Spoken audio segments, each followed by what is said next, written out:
Talvez nenhuma das realizações dos romanos tenha sido tão fundamental para o desenvolvimento urbano quanto os aquedutos.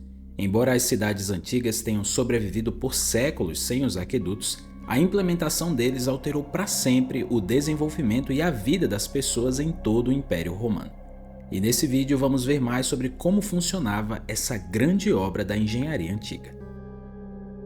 Como já falamos algumas vezes aqui no canal, um dos maiores especialistas sobre aquedutos romanos foi Sexto Júlio Frontino, e muito do que sabemos sobre o assunto foi escrito por ele. Frontino nos conta que Roma viveu sem aquedutos durante os primeiros 441 anos da sua existência. Durante os primeiros séculos, Roma dependia das águas do rio Tibre, dos poços e das cisternas. Só que à medida que a população crescia, esses recursos começaram a se mostrar insuficientes e até problemáticos. Poços urbanos começaram a secar o lençol freático, enquanto o descarte de lixo e esgoto poluía as águas subterrâneas. E isso se tornava mais evidente em áreas densamente povoadas, onde os riscos à saúde eram altos e a água limpa era escassa. Para residências mais modestas, cisternas abastecidas com água da chuva eram uma solução prática, especialmente em cidades menores como, por exemplo, Pompeia. Só que para uma metrópole como Roma, as cisternas não eram suficientes, principalmente em prédios de apartamentos onde havia menos área de telhado para captar água. A necessidade de uma solução mais eficiente ficou clara à medida que os romanos aumentaram a demanda do uso de água limpa e corrente com a criação de mais banhos públicos e fontes termais. E os aquedutos seriam a resposta para esse problema. Baseados no princípio do fluxo de gravidade, a ideia era transportar águas de fontes distantes até as cidades.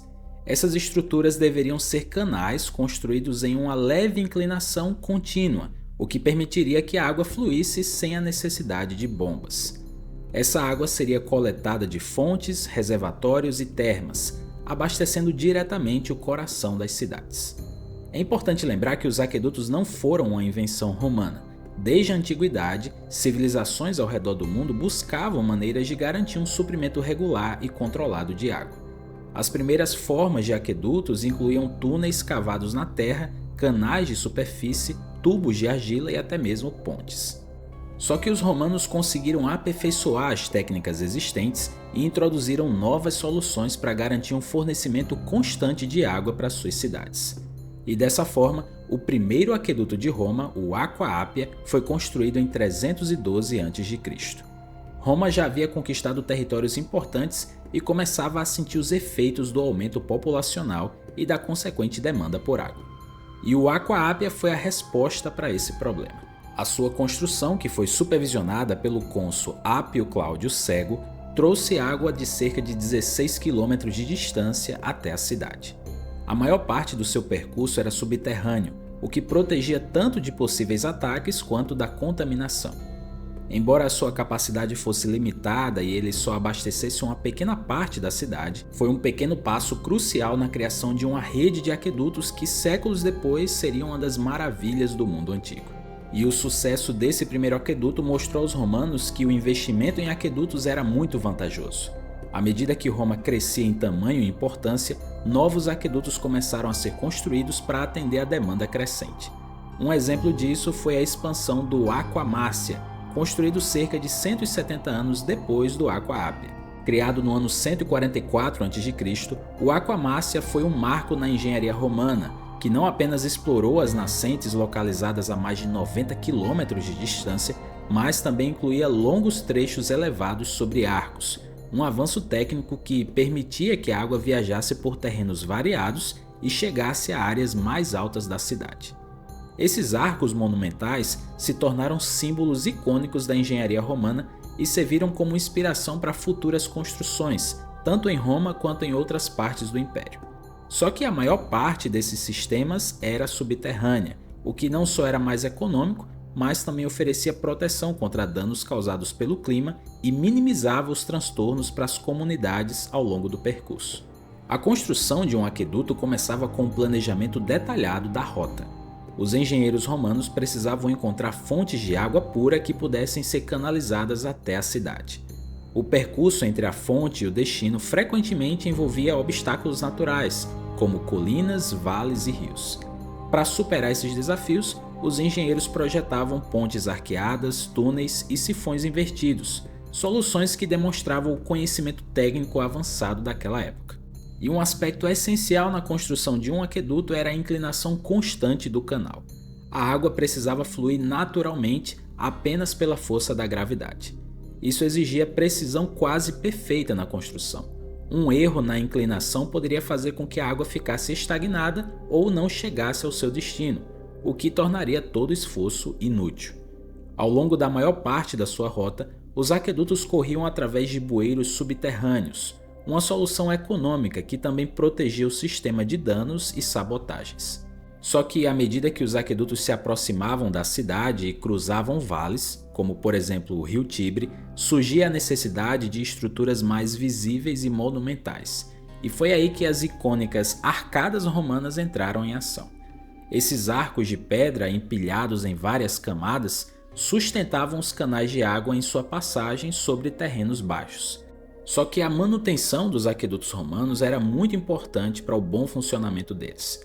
Como os aquedutos não podiam ser simplesmente desligados, a engenharia precisava prever soluções para o manejo do excesso de água e para a limpeza dos sedimentos que poderiam se acumular nos canais. Quando a água alcançava a cidade, ela era distribuída por um sistema complexo de torres de distribuição, chamadas castela, e também tanques de decantação. As castela tinham a função de regular o fluxo de água, dividindo em canais menores que alimentavam tanto as fontes públicas quanto os banhos e as casas particulares. Esses tanques e torres também serviam para separar detritos e sedimentos da água, garantindo que o abastecimento para áreas públicas e privadas fosse de alta qualidade. Localizados em áreas elevadas, os tanques permitiam que a água, ao fluir para baixo, depositasse sedimentos no fundo. Embora eficazes contra partículas maiores, os tanques de decantação não eram completamente eficazes contra pequenos insetos e outros resíduos flutuantes. Só que mesmo com uma tecnologia avançada, os aquedutos sofriam problemas de desgaste, infiltração e limpeza que precisavam, claro, ser resolvidos. Para facilitar esse acesso a trechos subterrâneos, eram construídas câmaras verticais. Além disso, caso fossem necessários reparos significativos, os engenheiros podiam desviar temporariamente a água das áreas afetadas.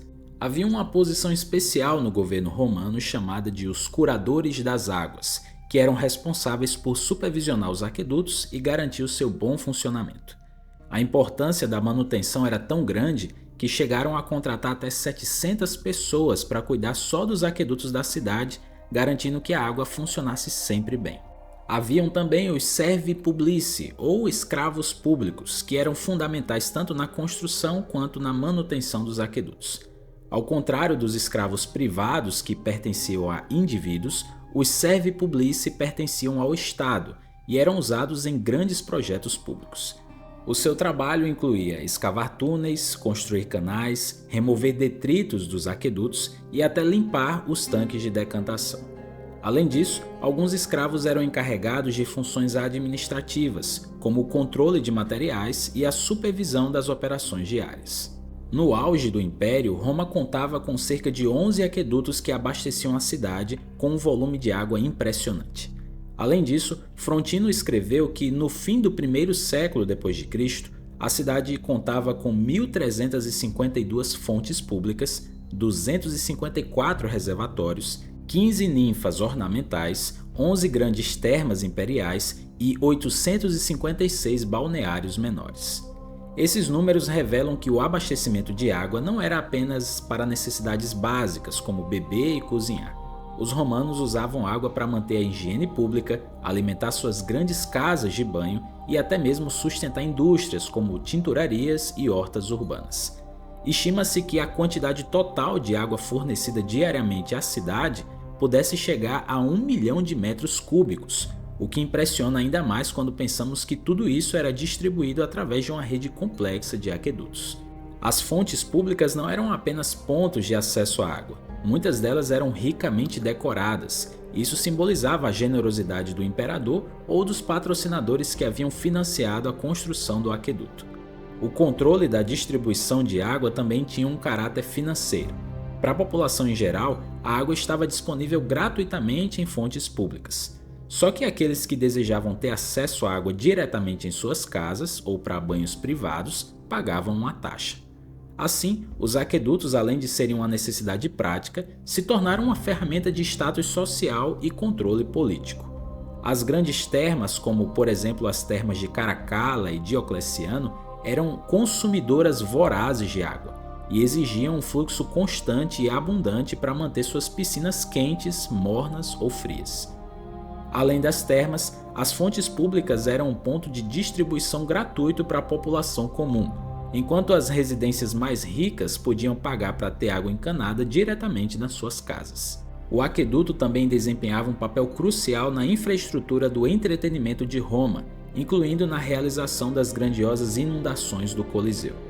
Essas exibições aquáticas simulavam batalhas navais e exigiam uma quantidade significativa de água, algo que o sistema de aquedutos romanos poderia facilmente resolver. Só que, apesar da sua manutenção e segurança, a fraude nos aquedutos de Roma era uma prática comum e engenhosa, envolvendo métodos que, de acordo com Frontino, variava desde simples manipulações até esquemas complexos. Muitos usuários privados instalaram saídas clandestinas nos aquedutos, sem nenhuma autorização. Esses desvios ilegais permitiam que eles roubassem água antes que ela chegasse ao seu destino oficial. Em alguns casos, essas saídas ilegais estavam localizadas a quilômetros de distância da cidade, em áreas onde o controle do governo era mais fraco. A fraude frequentemente envolvia o suborno de funcionários do Estado e trabalhadores dos aquedutos. Frontino conseguiu implementar um sistema de fiscalização para garantir que os desvios de água fossem identificados e punidos. Ele inspecionava regularmente os aquedutos e monitorava o fluxo de água com base em registros precisos de permissões e distribuições. É claro que a construção de um aqueduto era uma oportunidade perfeita para que um governante demonstrasse seu poder e benevolência para o povo. Um exemplo disso foi o Aqua Virgo, construído sob as ordens de Augusto, que buscava ganhar prestígio da população como sendo o primeiro imperador de Roma. No ano 19 a.C., ele fez esse aqueduto que passou a trazer água de uma fonte localizada a 18 km de Roma, entregando cerca de 100 mil metros cúbicos de água por dia. Esses projetos também reforçavam a ideia de que Roma, como império, tinha controle sobre a natureza e os recursos. Além disso, os aquedutos criavam uma dependência vital da população em relação ao Estado. Nas moedas romanas e em outros registros, os aquedutos eram frequentemente representados como símbolos da superioridade romana, tanto em termos de tecnologia quanto de organização social. Não é à toa que em seus escritos, Frontino faz uma comparação dos romanos aos egípcios, comparando com as palavras dele as pirâmides altas, mais inúteis, com a funcionalidade prática dos aquedutos romanos. Isso mostra um pouco o orgulho que Roma tinha em sua capacidade de construir algo que não apenas impressionou, mas que se tornou um símbolo da engenharia romana. Então, se você gostou de aprender mais sobre o funcionamento e a manutenção dos aquedutos romanos, não esqueça de deixar o seu like nesse vídeo e de se inscrever no nosso canal. A gente se vê no próximo vídeo.